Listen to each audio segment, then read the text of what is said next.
అన్నని భర్త అందా ఇది ఇప్పుడు తాజేసేది. ఈ మధ్యకాలంలో చిత్ర విచిత్ర పరిణామాలు కొన్ని చూస్తున్నాం.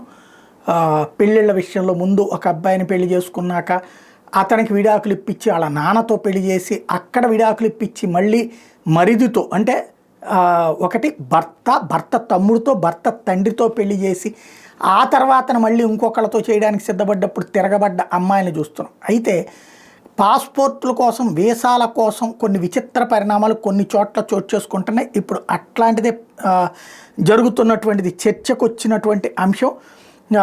ఎవరైతే ఈ ఇల్హాన్ ఒమర్కి సంబంధించి తన పేపర్ల మీదన ఇప్పుడు సందేహం వచ్చింది. తన పేపర్లలో ఇమ్మిగ్రేషన్ ఫ్రాడ్కి పాల్పడిందని, మ్యారేజ్ ఫ్రాడ్కి పాల్పడిందన్నటువంటిది తాజాగా అభియోగాలు. ఇందులో తన సోదరుణ్ణే భర్తగా పేర్కొందన్నటువంటి కోణంలో విచారణ జరుగుతోంది.